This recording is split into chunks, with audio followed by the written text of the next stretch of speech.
What's going on, guys? Welcome back to the channel. So I just got my hands on the 2023 CVO Road Glide. Now I've got this bike for exactly 18 minutes, so we're gonna have to make this quick. This bike was sold before it ever came in, so there will be no test ride because it's already a customer bike. However, I did do a full review and a test ride on the 23 CVO Street Glide, so be sure and check out that video. Let's jump into this bike. So I'll give you a quick walk around so you can check this bike out, because one thing I noticed from pictures and videos was that you didn't really get a feel for the body lines on this bike.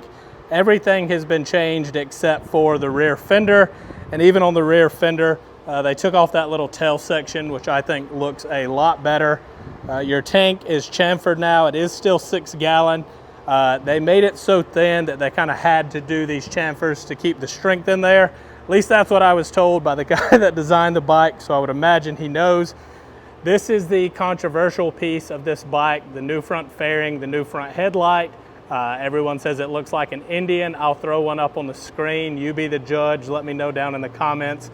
Did Harley copy Indian on this design? I can see some similarities personally, but I do feel like they took their own creative direction. And one thing I didn't notice from the pictures and videos I saw is that you do still have your vents on both sides of the headlight, which I really like. Everything I saw made this look like one big solid piece. I like this. I think it's a cool feature. Also, it's funneling air straight up there to the rider, which is really nice on the hot days. And as most of you know that watch the channel, we now have LED turn signals because they are built in here. So you no longer have the external housing hanging off, and we finally got the LEDs. Now, whether or not the 24 model touring bikes that are non-CVO will get any of these changes, I'm not sure. The front end being a big change for this year, something that I would like to see carry over. I get leaving some of these features specifically for the CVO, but this front end is something that I think is long overdue with the inverted suspension. I would really like to see that. You also see that now the brakes are branded with Brembo's name. From my understanding, Harley brakes were made by Brembo already. They're just branded Harley. Now they have the Brembo name on them. Windshield is significantly different. Someone told me that they thought it was too wide, and I never noticed that when I was looking at the bike until they said that, and now it does kind of look strange to me.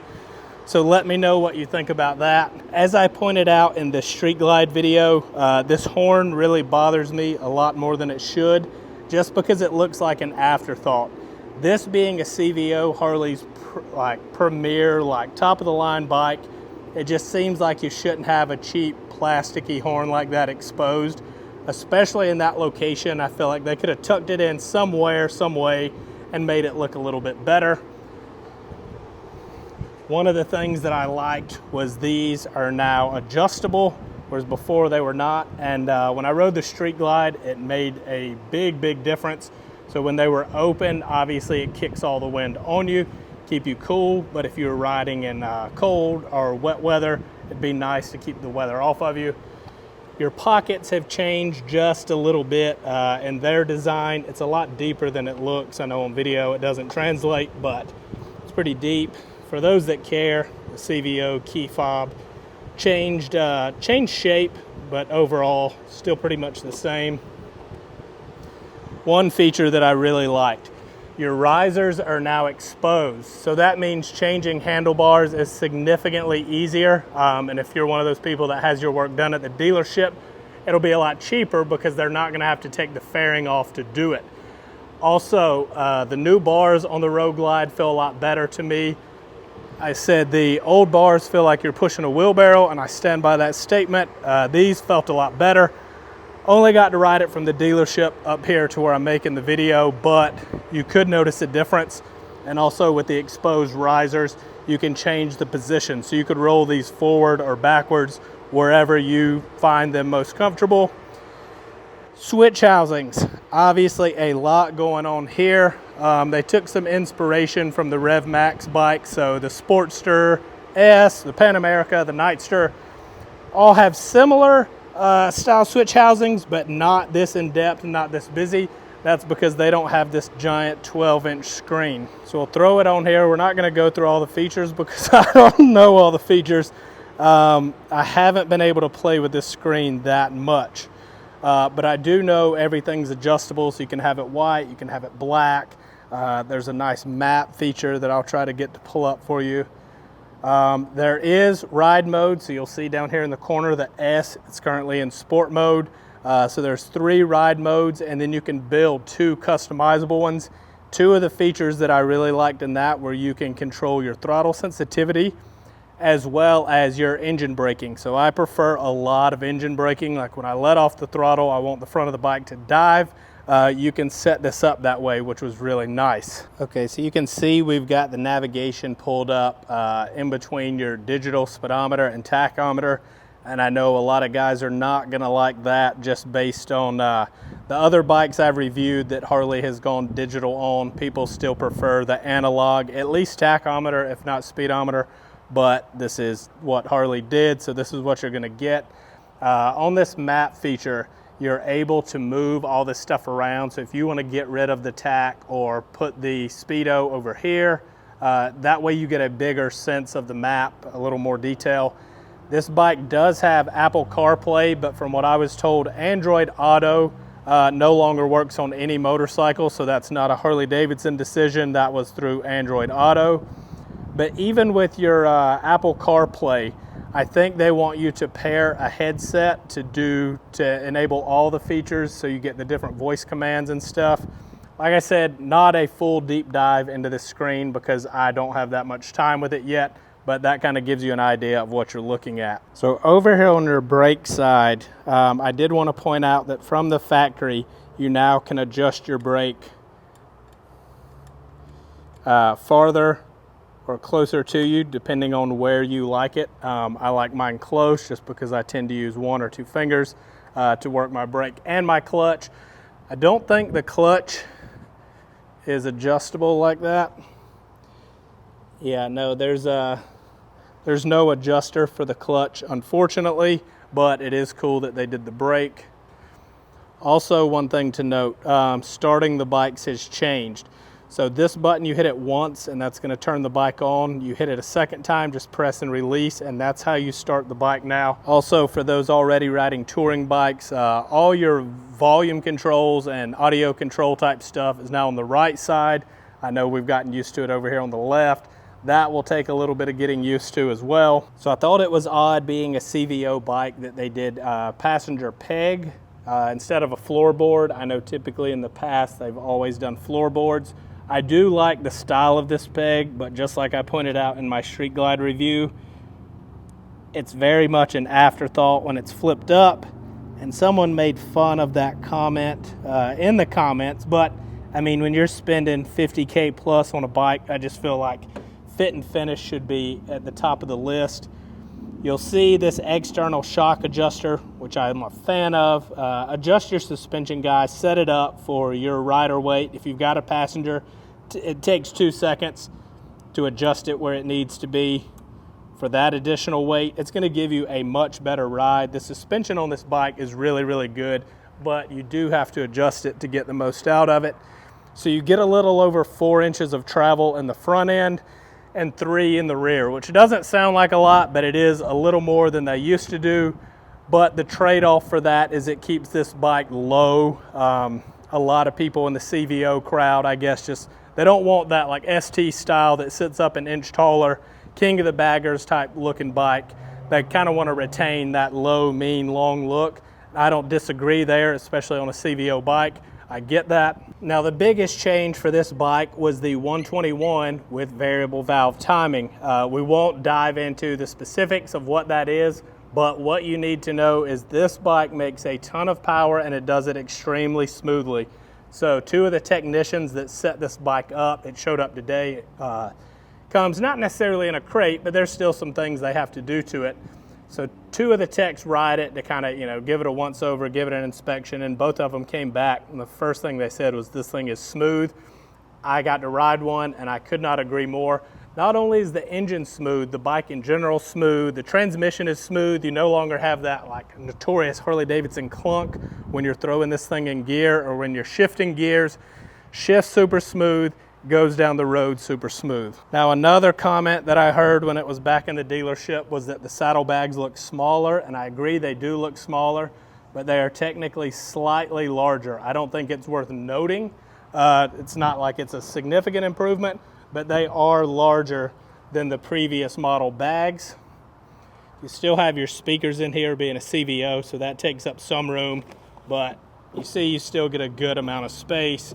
You still get all your normal CVO stuff, your bike cover, your saddlebag inserts. Moving around to the back of the bike, this has been very divisive, is the filler lights. Some people love them, some people hate them. Let me know down in the comments how you feel. I mean, I wouldn't want them on a standard model bike, but on the CVO, I feel like it fits, especially the lines of the bike. They are super clean. People have also been upset about the saddlebags being non-stretch bags, and not only being the shorter chop bags, but also they have the taper. And it's funny to me because this taper is kind of like what the stunt guys are doing. So all the guys that are able to wheelie the touring bikes, they're having to kind of taper their bags just so they don't drag them. So I guess Harley maybe took a little inspiration from that. I'm not sure.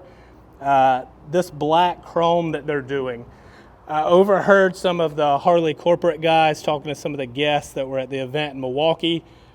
And I think this is the way of the future. They were saying you could get this chrome in any color, like you could paint match it to that. I think it's just getting harder and harder to get chroming done.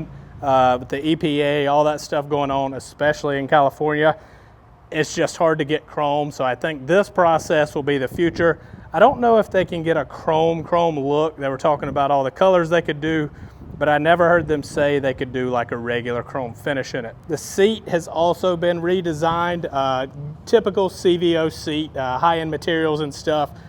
But they said they went for rider comfort over everything else. So like not having this piping run across the seat just so your leg's not sitting on it all day after 500 miles. That would rub your leg raw. So everything they did ergonomic wise was supposed to create more rider comfort. Now I personally felt like if I were any taller on the Street Glide, I would have felt cramped when I was riding it. Talked to some of the taller guys at the event in Milwaukee, and they said the same thing, but they said the Road Glide was not that way. It felt much more open and fit the taller guys well. So if you're a taller guy, you may want to ride both. If you're thinking about the Street Glide, I would ride both of them and just see how that feels for you, because I'm 5'11", and I kind of felt like that was the max. Now you may be able to put a different seat on these bikes and slide back, but I think being a CVO, you're going to want to keep your CVO seat. Now for those wondering, this bike is still twin cooled, so your heads are liquid cooled, and then you're also getting air cooled as well. I think it's probably just a matter of time before we see Harley Davidson have to go full liquid cooled just for EPA stuff. I mean, we've already seen the iconic Evo Sporty go away completely. You know, you could kind of say, yeah, maybe that was dated technology, but a lot of it had to do with the EPA regulations because you weren't able to sell that bike in the European market. So it no longer made sense for Harley to produce it.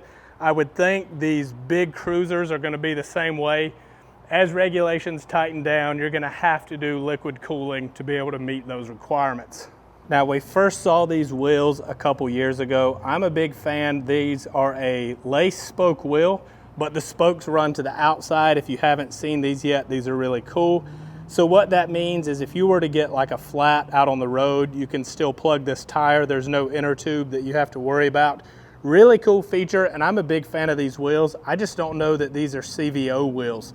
I would like to see a little bit more premium of a wheel on this bike. I've seen these put on other bikes, and these are also on the Pan America. These are on Harley Davidson's off-road bike.